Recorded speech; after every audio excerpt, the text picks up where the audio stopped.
You are 24 years old, you have a criminal justice degree, a green card, and a best friend named Stanley, who is currently sitting across from you at the kitchen table, eating your mother's leftover tamales without asking. Stanley has been your best friend since the 3rd grade.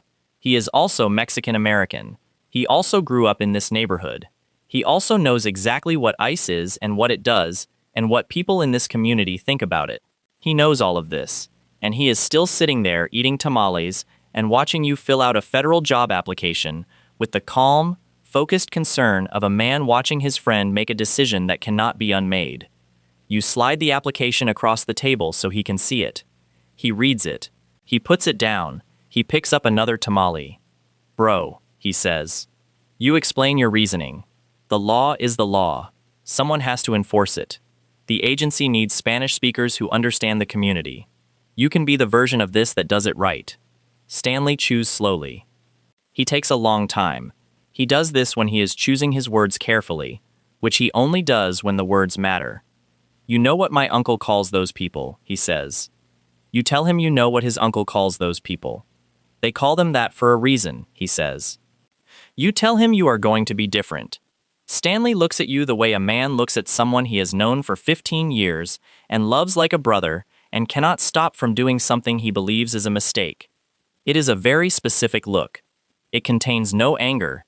It contains a quantity of love and an equal quantity of what the actual bro. You submit the application. Stanley finishes the tamales. He says, call me when the first thing happens that you did not expect. You tell him nothing unexpected is going to happen. He takes the last tamale. Level 2, the rookie. The first unexpected thing happens on a Tuesday. Your supervising officer Carver, who has been doing this for 14 years, and who processes the moral dimensions of his job, the way a car processes gasoline, takes you to your first door. The door is answered by a woman in her 40s wearing an apron. Behind her you can hear cartoons, and something frying, and a small argument about a toy. She looks at your badge, and her face does the thing that faces do in this situation. She speaks Spanish. You answer in Spanish. Carver watches with the expression of a man who is glad someone else is handling this part. She has been here 11 years. 3 citizen children. No record. Works at a dry cleaner. She overstayed a visa 11 years ago, and today is the day that situation gets resolved.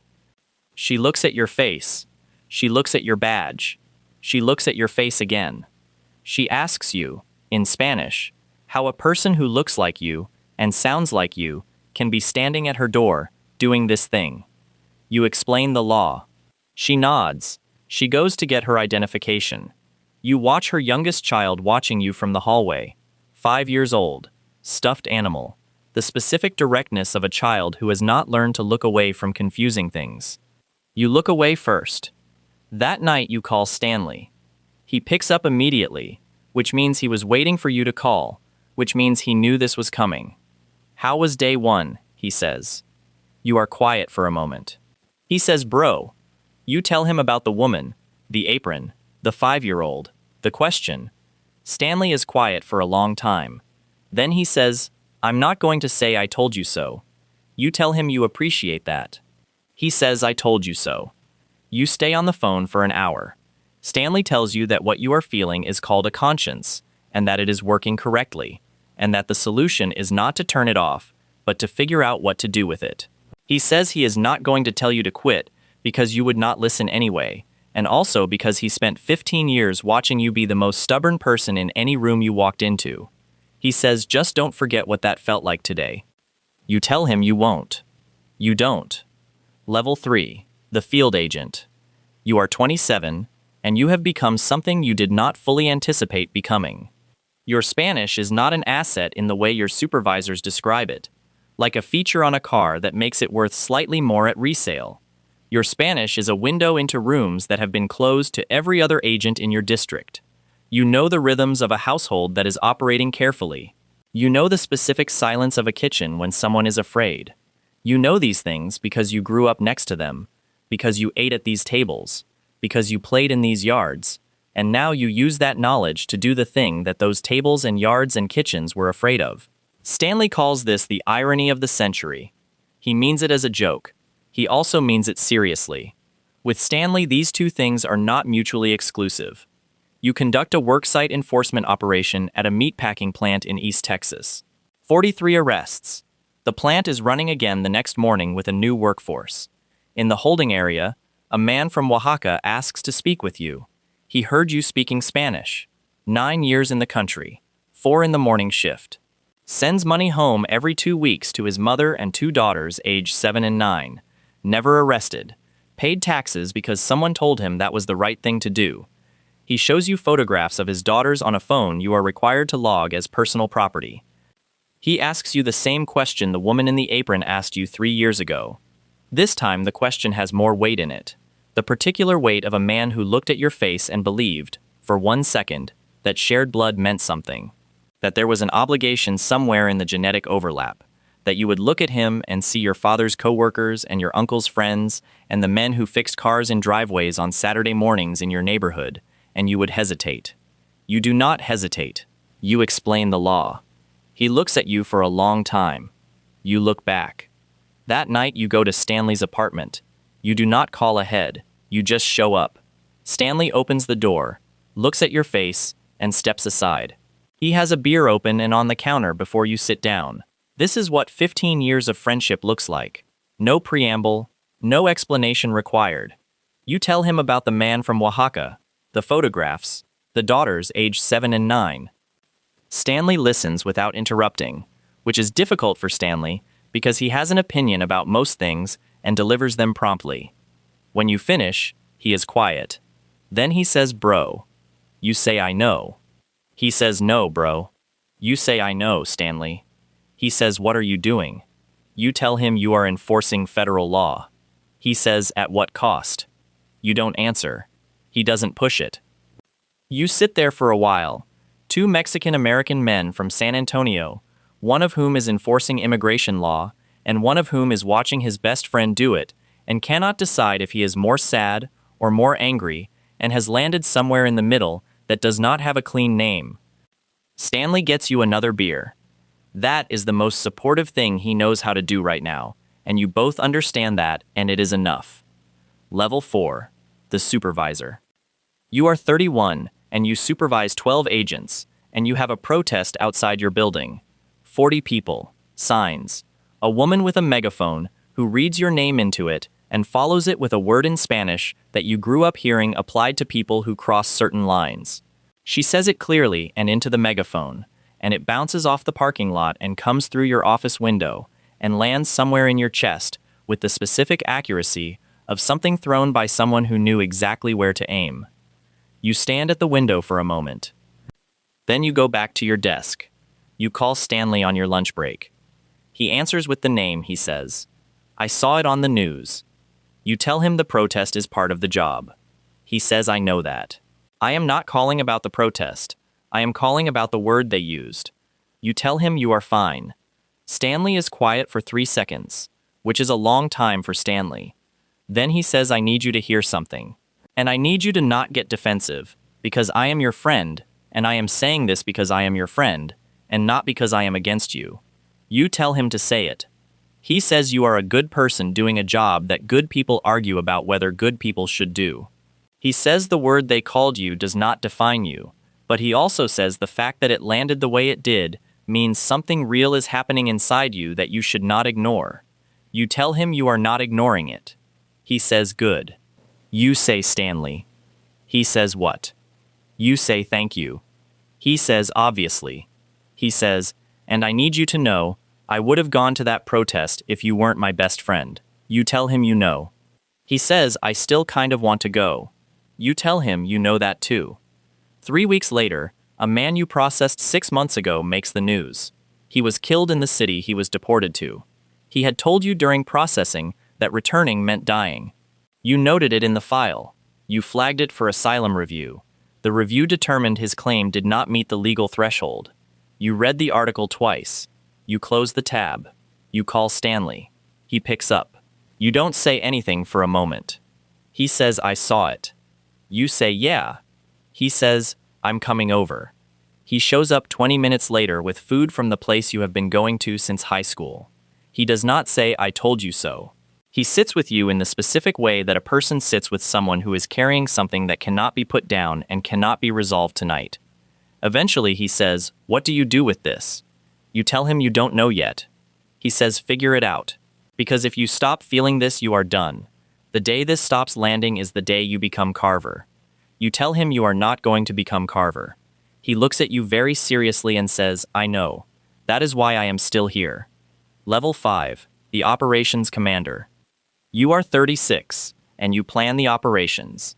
And Stanley has started calling you El Jefe as a joke that is 30% a joke.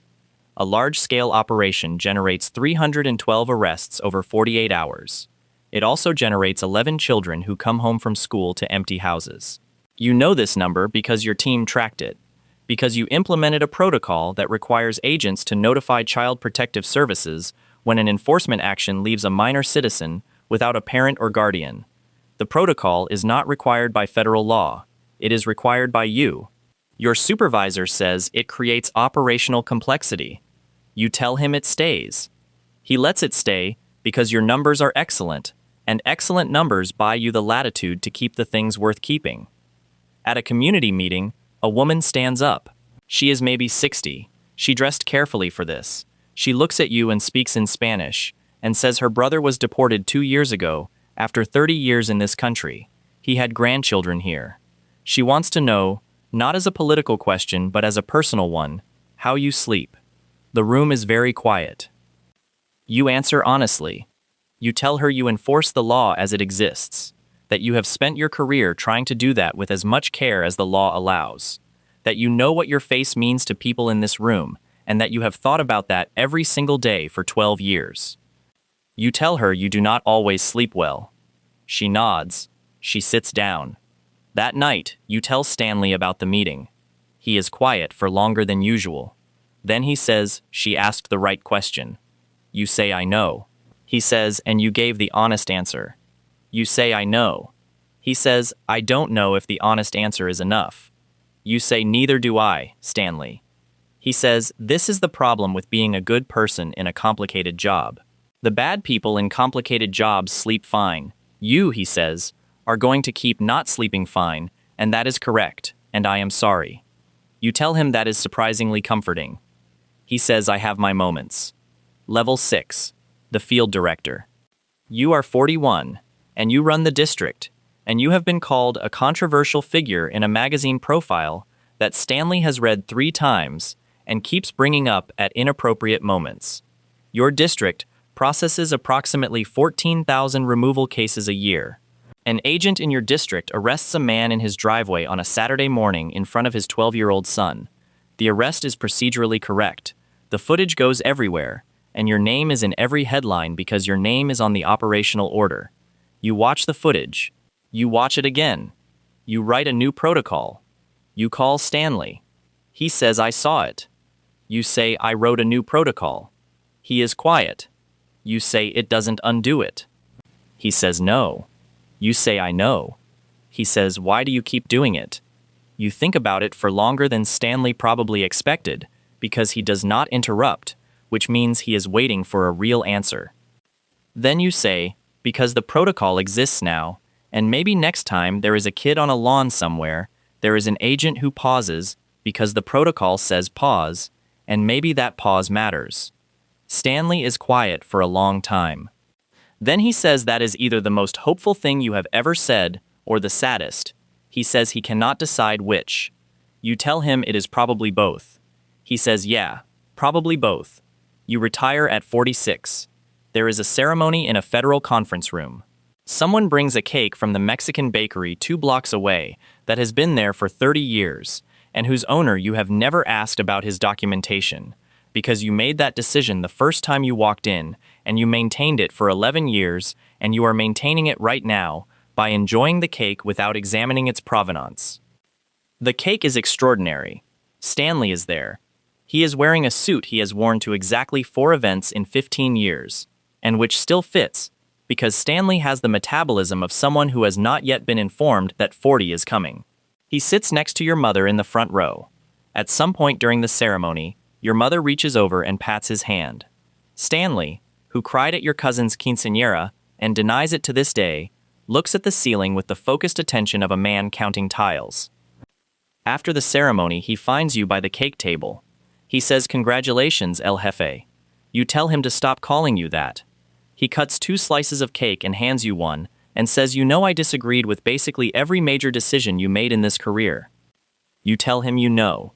He says, "And you know I was there for all of it anyway." You tell him you know that too. He says, "That is what I need you to know. Not the disagreement, the anyway." You stand there at the cake table for a moment. 2 men from San Antonio, who have been friends since the 3rd grade, one of whom spent 22 years enforcing immigration law in a community that looked like his family, and one of whom spent 22 years watching him do it, and showing up anyway. Stanley finishes his cake. He says so. What do you do now? You tell him you have no idea. He says good. He says finally something you don't have a protocol for. You drive home. You sit in the driveway. You think about the doors, the woman in the apron, the man from Oaxaca, the boy on the lawn. You think about Stanley sitting next to your mother. You think about the anyway. The law was the law. Someone had to enforce it. You tried to do it with care. You tried to be the version of this that does it right. You still don't know if you were. You go inside. Your phone buzzes.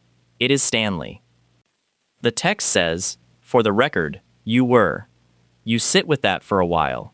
Then you call your mother to make sure she got home safely. She picks up on the second ring.